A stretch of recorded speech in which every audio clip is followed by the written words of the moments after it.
সাংবাদিকতাকে তোষামোদীর একটা শিল্পে পরিণত করা হয়েছিল।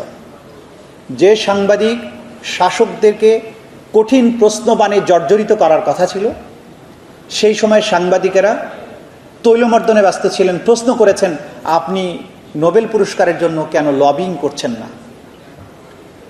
সাংবাদিকতাকে এই পর্যায়ে নিয়ে যাওয়া, এই কাজটা কিন্তু 15.5 বছরের স্বৈর শাসক তাদের সাফল্য ছিল যে সবাইকে একই ন্যারেটিভে কথা বলতে তারা সফল হয়েছিলেন, বাধ্য করতে পেরেছিলেন বা সফল হয়েছিলেন।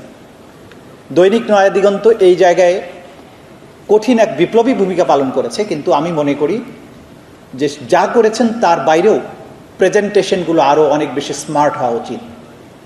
দুনিয়াতে সার্ভাইভাল অফ দ্য ফিটেস্ট বলা হয়, যে যোগ্যতম সেই টিকে থাকবে। আমাদের এই জেন জির বিপ্লবের সময় আপনারা দেখেছেন যে কথা আমরা অনেক ইনিয়ে বিনিয়ে বলতে যাই, তারা কত চমৎকারভাবে একটা ছোট্ট স্লোগানের মধ্য দিয়ে, একটা গ্রাফিতির মধ্য দিয়ে প্রকাশ করেছে। তারা স্ট্রং ন্যারেটিভ তৈরি করেছে, ন্যারেটিভকে ভেঙেও দিয়েছে। এই ন্যারেটিভগুলো তৈরি হয় এই জমিনের, এই মাটির কৃষ্টি, কালচার, এই জনগণের বিশ্বাসের উপর ভিত্তি করে পরবর্তী জেনারেশনের জন্য যে ন্যারেটিভ দরকার, প্রতিদিন সংবাদপত্রগুলো সেটা তৈরি করে। সেই জায়গায় যদি আপনার চিন্তা, আপনার প্রেজেন্টেশন অনেক বেশি স্মার্ট না হয়, তাহলে কিন্তু আপনি একসময় ইতিহাসের পাতা থেকে ক্রমশ হারিয়ে যাবেন। আজকে যে জেনারেশন আমরা এখন আছি, পরবর্তী জেনারেশনের জন্য আমি কিন্তু হয়তো ফিট নাও হতে পারি, কারণ তাদের চিন্তা, যে জেনারেশন আগামী 10 বছর পরে, 15 বছর পরে দেশকে শাসন করবে, তাদের চিন্তার জগৎ, তাদের নেটওয়ার্কিং, তাদের প্রেজেন্টেশন, সব কিছু কিন্তু কর্মপদ্ধতিগুলো আলাদা। জুলাই বিপ্লবের সময়ে আমার পুত্র যেহেতু এই বিপ্লবের আন্দোলনের মধ্যে একজন ছিল, আমি তাদের নেটওয়ার্কিংগুলো লক্ষ্য করার চেষ্টা করেছি, যেগুলো আমাদের কল্পনারও বাইরে। সেইভাবে তারা যোগাযোগ মেনটেন করেছে, পরিকল্পনা করেছে, রাস্তায় গ্রাফিতি এঁকেছে এবং মানুষকে এর সাথে সম্পৃক্ত করেছে। সেটা কিন্তু আমরা যদি আমাদের এই আজকের নয়া দিগন্তের কথা আমরা বলছি, তারা যদি এটাকে ধারণ করতে না পারে, 5 বছর পরে, 10 বছর পরে হয়তো আপনারাও ওই ইত্তেফাকের মতো, অথবা পুরনো যে পত্রিকাগুলো ইতিহাসের পাতা থেকে মুছে গেছে ক্রমশ, সেরকম পর্যায়ে চলে যাবেন। কিন্তু আপনি যদি প্রতিনিয়ত নিজেকে অভিযোজনের মাধ্যমে এই জেনারেশনের মাইন্ডসেটের সাথে, তাদের নেসেসিটির সাথে নিজেকে সম্পৃক্ত করতে পারেন, তাহলে আপনি দীর্ঘকাল বেঁচে থাকবেন, টিকে থাকবেন। আমি আজকের এই পর্যায়ে এসে জুলাই বিপ্লবের অমর শহীদদেরকে স্মরণ করি, শহীদ আনাসের কথা স্মরণ করি। তার ছোট্ট একটা চিঠি কিভাবে আমাদেরকে নাড়া দিয়েছে।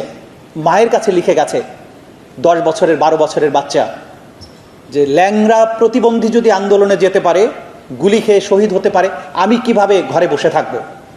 যদি বেঁচে না ফিরি, গর্বিত হয়েও। এমন কথা কজন বলতে পারে? যদি বেঁচে না ফিরি, 10 বছরের বাচ্চা বলছে, তাহলে মাকে বলছে তুমি গর্বিত হয়েও।